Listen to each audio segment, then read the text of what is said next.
No soneto de Cláudio Manuel da Costa, a contemplação da paisagem. O que assim, eu gosto de ir interrompendo, até às vezes eu demoro um pouco pra resolver, e o pessoal fala, pô, mas você vai resolvendo, vai comentando. Cara, o quanto você aprende com essas pausas que eu tô fazendo é mais do que eu simplesmente resolver. Que você quer só a resolução da questão, você vai aí em qualquer lugar da internet, você acha a resolução. A ideia aqui não é mostrar a resolução dessa questão, é mostrar o princípio que vai te ajudar a resolver outras questões, porque não é essa que vai cair no teu Enem. Eu vou sempre pausando, vou com calma, porque a gente não tem pressa aqui. É melhor te resolver bem, né, as questões, do que ir resolvendo na correria. A gente pensa em contemplação da paisagem, o que a gente lembra, para quem estudou literatura? A gente vai lembrar alguma coisa do naturalismo, talvez um parnasianismo, se a gente pensar que tem uma estrutura, mas aqui tá muito mais com cara de...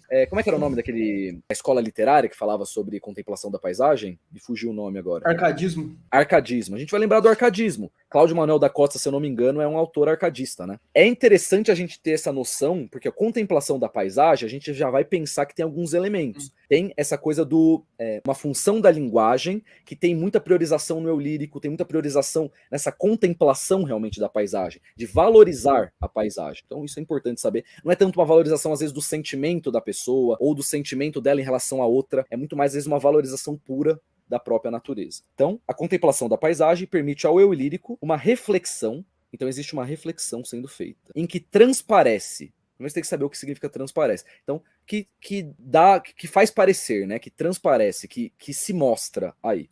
O quê? Vamos ler até uma alternativa para entender, porque assim, às vezes é até difícil entender o que a questão quer, às vezes ler uma alternativa ajuda. Então essa reflexão, ela transparece o quê? Uma angústia provocada pela sensação de solidão? Já deu para entender um pouco, vamos ler o texto para tentar pescar aqui o que tem essa reflexão. Qual que é a reflexão e o que ela transparece? Onde estou? Este sítio desconheço. Quem fez tão diferente aquele prado? Tudo outra natureza tem tomado. E em contemplá-lo, tímido esmoreço. Então, esmoreço. Ele tá num sentido de uma tristeza, alguma coisa do tipo, né? Desconheço, ele tá num lugar desconhecido. Uma fonte aqui houve, eu não me esqueço, de estar a ela um dia reclinado. Ali em vale um monte está mudado, quanto pode dos anos o progresso. Então, ele tá com um pouco de uma nostalgia aqui, né? Dá pra sentir. Então existiu uma fonte, ele não se esquece, ele tá lembrando dela à medida que ele vai olhando isso, né? Árvores aqui vi tão florescentes, ó, vi o elemento aqui, ó, eu vi as árvores. O passado continua mostrando, indicando essa nostalgia, né? Que faziam perpétua a primavera. Nem troncos vejo agora decadentes. Então não só uma nostalgia, como mostra essa decadência, né? Eu me engano, a região esta não era, mas que venho a estranhar.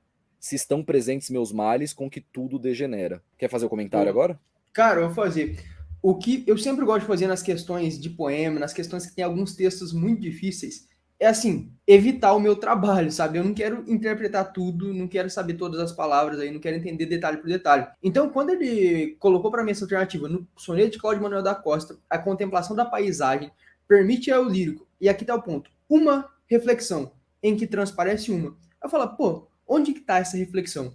E aí você vai ler nas primeiras 3 estrofes, ainda que existam elementos reflexivos, que ele fala assim, onde estou? Esse se desconheço. Apesar dos elementos reflexivos, tem uma predominância de elementos descritivos. No primeiro, vamos ler aqui a primeira estrofe de novo. Esse se desconheço, quem fez tão diferente aquele prado, tudo tem outra natureza, em contemplá-la tímido esmoreço. Então, olha só, primeira estrofe, contemplativo.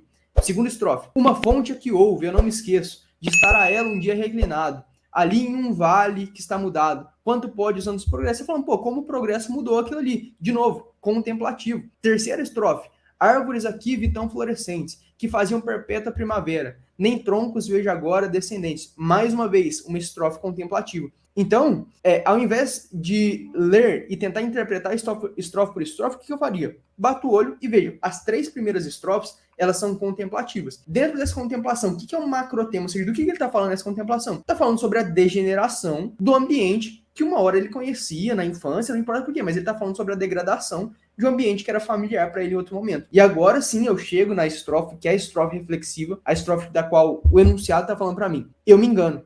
A região não era essa, mas que venha a estranhar se estão presentes meus males com que tudo degenera. Então, essa aqui é a parte reflexiva onde eu tenho que focar. E aí fica muito mais fácil, que eu preciso interpretar uma estrofe. Aí ele fala, a região não era essa. Você fala assim, não, essa aqui já nem é a mesma região, mas que venha a estranhar. Pô, mas por que eu tô estranhando que essa região tenha mudado tanto? Por que tá me parecendo estranho que essa região tenha mudado tanto? Se tão presentes aqui, ou seja, se isso aqui é uma reflexão do que está acontecendo comigo, dos meus males, com que tudo degenera. Então, aquilo que acontece comigo, ou seja, os meus sofrimentos, os meus males, degeneram tudo com eles. Então, vamos colocar isso aqui na ordem direta. Os meus males degeneram tudo com eles. Então, tá falando assim, ó, é como se o sentimento e as vivências interiores que ele teve, os sofrimentos pessoais que ele teve, os meus males, degenerassem com ele o ambiente. Então, antes ele tá meio que espantado, falando, porra, isso aqui mudou, velho. Não é nada do que eu conheço. E aí depois é como se ele desse um estalo. Perceba assim, que ele muda o enfoque do texto na última história e fala assim, pô, mas eu me engano, a região não era essa. E ainda fala assim, mas por que eu tô estranhando que a região não era essa? Se aqui, nessa região, tá presente os meus males que degeneram tudo com eles. Então, se estão aqui presentes os meus sofrimentos, os meus passados, tudo que eu vivi, e junto com eles estão degenerado o ambiente. Então, perceba, ele tem essa visão distanciada. E aí depois, no parágrafo, na estrofe reflexiva, que é a estrofe que importa pra gente, ele perde essa visão distanciada. É como se ele se identificasse com o ambiente. Fala assim, pô, mas eu tô achando isso aqui estranho, mas isso aqui é o que tá acontecendo comigo. Os meus sofrimentos estão tudo aqui. É como se tivesse degenerado como uma metáfora do que foi degenerado dele pessoalmente, sabe? E aí a gente consegue chegar na resposta que é a letra E, né? E vamos combinar, assim, essa questão com certeza estava no top 5 das mais difíceis, Pô, né? não, com certeza. Se não sendo a primeira, talvez mais difícil, tem que ver ao longo da prova, mas a mais difícil até agora. Eu, pessoalmente, ficaria entre B e E, sendo bem honesto, assim. Eu eliminaria A por conta dessa questão da sensação de solidão. Não é uma dúvida existencial, que tá em foco aqui, não é o que transparece. Sim. Não é uma intenção de recriar o passado. Em nenhum momento ele tenta recriar.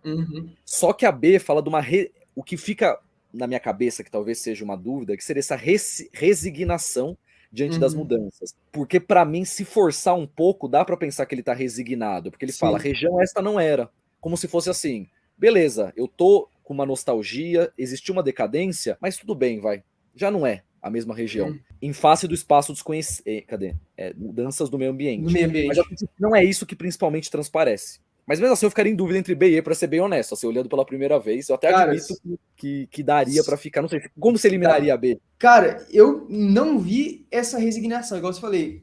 Aí entra naquele ponto que eu falei antes, né? Como muitas vezes você extrapolar o texto é negativo. Resignação, onde tá aí? Tipo assim, objetivamente. A gente não consegue marcar, né? É que eu pensei muito nesse a região esta não era, né? Eu pensei como se isso fosse...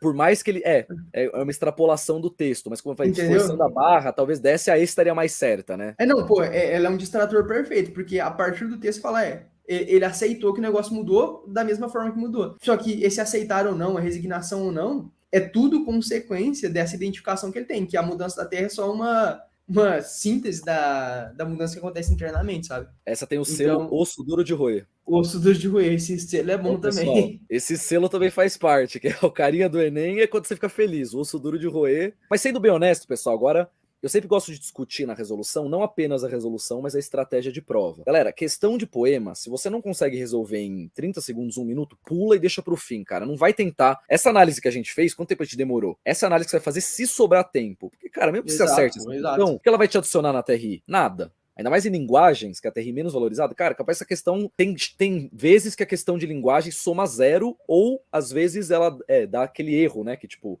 as pessoas que vão pior acertam mais do que quem vai melhor, né? Porque, tipo, acho que essa prova teve... Tava falando com o Theo, parece que teve 2 questões anuladas pela TRI. Essa aí não foi uma delas. Não foi, mas, tipo assim, essa aqui deveria ser próximo, assim. Deveria ter um índice de discriminação baixo e um baixo nível de acerto. Quer compartilhar agora? A coesão textual é responsável por estabelecer relações entre as partes do texto. Analisando o trecho acontecendo de o cientista... Deixa eu até colocar em verde. Bora. Analisando o trecho acontecendo de o cientista provocar um dano em um local específico do cérebro, aqui no caso do trecho, verifica-se que ele estabelece com a oração seguinte uma relação de... Questão bem tranquila, a gente nem precisa ler o texto, simplesmente analisar esse trecho específico que ele trouxe pra gente. Acontecendo de o cientista provocar um dano em um local específico do cérebro, o rato deixa de fazer essa vocalização e a brincadeira vira briga séria. O que nós temos que fazer aqui para entender a resolução dessa questão? Substituir todo esse texto que ele deu aqui para nós, acontecendo de o cientista provocar um dano em um local específico no cérebro, por uma expressão, ou substituir por algo reduzido que facilite o nosso entendimento. Então, vamos colocar aqui de uma forma que se mantenha a coesão daquilo que está dito. Então, eu vou substituir sem nenhum prejuízo semântico. Se o cientista blá, blá, blá, não importa o que está escrito, mas se o cientista fizer isso, o rato deixa. Significa que se ele não fizer, o rato continua lá normal, brincando, blá, blá, blá, não importa. Agora, caso ele fizer isso, então vai acontecer. Obviamente, com essa substituição fica bem mais simples a gente entender que a resposta é uma condicional. Ou seja, a frase consecutiva, a frase seguinte, ela só acontece se a primeira frase, no caso a oração destacada, ela for cumprida. Não é uma finalidade, porque enfim, eu não estou falando que ele faz aquilo para que aconteça aquilo com o rato, senão eu teria um para aqui, teria um a fim de, aí a gente poderia considerar finalidade, mas ele está simplesmente tratando como causa e consequência. Se isso acontece, aquele outro acontece. Não é oposição, porque são coisas coerentes, consecutivas, ele faz alguma mudança no cérebro do rato, e alguma parte do cérebro tem uma relação, então não é opositivo. Consecutivo, uma vez que o motivo não haver mais vocalização dos ratos é o dano causal do cérebro. Isso daqui, bom distrator para você errar, tá? Bom distrator para você errar. Mas vamos ver aqui, ó. Analisando o trecho, acontecendo de o cientista provocar um dano no local específico, verifica-se que ele, ou seja, esse trecho aqui, ó, esse trecho aqui estabelece com o outro. Para o outro, ele é condição. Agora, o outro trecho é consequência dele. Então, a gente tem Dá que até sempre para substituir, né? Dá para colocar o acontecendo, coloca isso. um C ali, né? Se acontecer, fica bem Isso. claro, né? O Isso, C já C. deixa muito claro, e essa troca que existe, é porque muitas vezes essas condições elas podem ser trocadas e ter o sentido oposto, né? Por exemplo, causa e consequência, né? Como você falou, depende. Isso é uma coisa que é o distrator mais comum, né? Tipo, às vezes ele vai te falar o que uma oração está em relação à outra, ou que a outra está em relação a uma, né? Então só toma cuidado que é essa o que troca. veio aqui exatamente. Ele trouxe a segunda oração em relação à primeira, mas não é isso que a gente quer. E a proporção, né? Na medida que ele tira, o rato vai ficando mais débil, por exemplo. Não, para mim não é isso que está acontecendo. No texto, evidencia-se a construção de significado da palavra mandinga resulta de um. Mandinga era a denominação que, no período das grandes navegações, os portugueses davam à costa ocidental da África. A palavra se tornou sinônimo de feitiçaria, porque os exploradores lusitanos consideravam bruxos os africanos que ali habitavam. É que deles davam indicações sobre ouro na região. Em idioma nativo, Menden designava terra de feiticeiros. A palavra acabou virando sinônimo de feitiço, sortilégio. Ele está falando aqui que, dentro de um contexto sócio-histórico, né, sócio-histórico-cultural, houve essa formação. Vamos, primeiro, eliminar as alternativas que a gente já desconsideraria de cara. Diversidade étnica, descoberta geográfica e apropriação religiosa. São três alternativas que estão completamente fora. E a gente ficaria em dúvida aqui entre contraste cultural e contexto sócio-histórico. O que é o ponto? Quando a gente fala de contraste cultural, nós estamos falando de uma palavra, por exemplo, que existiria em Portugal e com um determinado contraste, ou seja, com uma determinada percepção cultural diferente do contato com outros povos, das grandes navegações, adquirir um sentido. Só que aqui não acontece isso. Não é que essa palavra existia lá e ela foi ressignificada por conta desse choque. Significa que essa palavra ela foi quase que formada e desenvolvida por meio desse contato. Então, foi só o contexto sócio-histórico que permitiu que esse significado fosse construído. Então, a gente consegue eliminar a letra E, marcar a letra A aqui com tranquilidade, contexto sócio-histórico. Esses textos propõem uma reflexão crítica sobre o consumismo. Ambos partem do ponto de vista que esse hábito, vamos lá. Uma pergunta que eu tenho para vocês sobre questões que tem dois textos. Quando eles perguntam dos dois textos, e os dois textos estão falando a mesma coisa, vocês leem os dois textos ou leem um texto só? Se você já descobrir. Tem que ler os dois. Cara, tem que ler os dois. Porque o que acontece? Isso aqui é muito padrão de acontecer. Ele dá elementos que estão nos dois textos, mas que não estão em ambos na resposta. Então, elementos individuais. Entendi. Coisa que está só no texto 2. Tem que verificar se está nos dois. É um bom ponto aí que já me perguntaram isso antes. Tipo assim, você consegue só lendo um?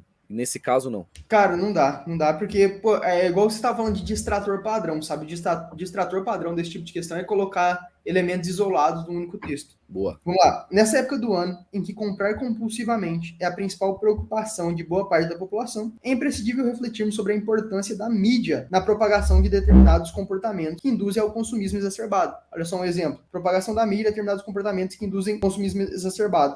Resposta... C, advém das necessidades suscitadas pela publicidade. E essa resposta é errada. E, apesar dela estar no texto 1, sabe? No clássico livro Capital, de Karl Marx, aponta que no capitalismo os bens materiais, ao serem fetichizados, passam a assumir qualidades que vão além da mera materialidade. As coisas são personificadas e as pessoas são coisificadas. Em outro termo, um automóvel de luxo, uma mansão em bairro nobre, ostentação de objetos de determinadas marcas famosas são alguns dos fatores que conferem maior valorização e visibilidade social a um determinado indivíduo. Próximo texto. Todos os dias, em algum nível, o consumo aflige a nossa vida, modifica nossas relações, gera e rege sentimentos, engendra fantasias, adiciona comportamentos, faz sofrer, faz gozar. Às vezes constrangendo-nos em nossas ações do mundo, humilhando e aprisionando, às vezes ampliando nossa imaginação e nossa capacidade de desejar. Consumimos e somos consumidos. Numa época toda codificada como a nossa, o código da alma, código do ser, isso aqui é importantíssimo, virou código do consumidor. O fascínio pelo consumo, fascínio do consumo. Felicidade, luxo, bem-estar, boa forma, lazer, elevação espiritual, saúde, turismo, sexo, família e corpos são hoje reféns da engrenagem do consumismo.